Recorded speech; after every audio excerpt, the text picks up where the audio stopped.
Handicapper Steve here, handicapping the racing from Keeneland Racecourse here on Thursday. It's the 13th of April, 2023.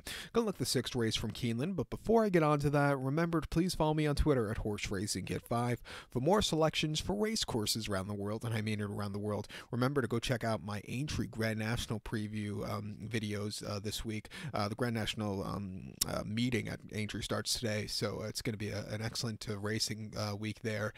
And also you have Keeneland tomorrow with a Maker's Mark, which looks like it's going to be an exciting race, so join me for that. But let's look at the sixth race from Keeneland here on this Thursday afternoon, which is an allowance race, purse $110,000, race for fillies and mares, 4-year-olds and upwards, never won a race on the main claim starter, or never won 2 races here.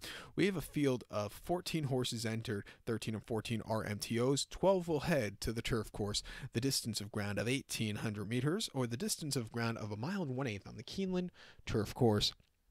1,800 meters, a mile 1/8 here, and I show the diagram. Just gives me a second to look down my notes. Just bear with me.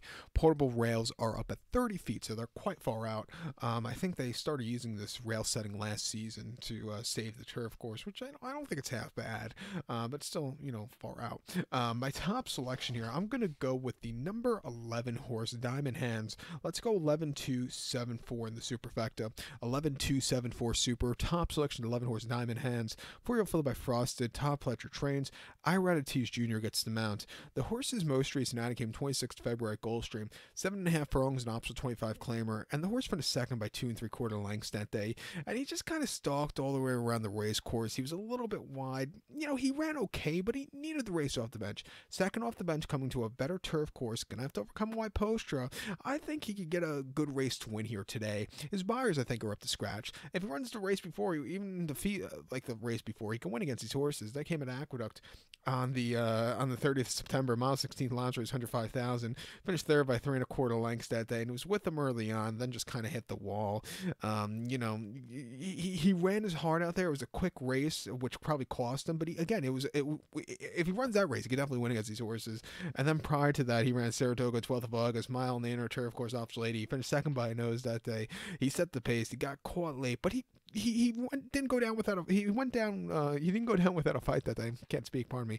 Again, he ran his heart out there. And then at Belmont, 16th of June, a mile 16th inner turf course, Officer Lady. He finished 5th by 2 1/4 lengths that day. He just couldn't keep up that day. I don't know if the fractions in the racing form were accurate that day. I think they ran a little bit quicker than a 26 first quarter. Even for New York turf racing, that's they're not that slow. Going a mile 16th at Belmont. But before that, against Pete Bianca in the Hilltop, he finished second by 2 1/4 lengths and just stalked. He couldn't get there late, but he ran his heart out there, looking for the first victory since the main victory at Belmont 2021, where the horse went by 2 lengths on the front end all throughout. Very, very nicely done. Refreshing here, I think this horse can get the job done.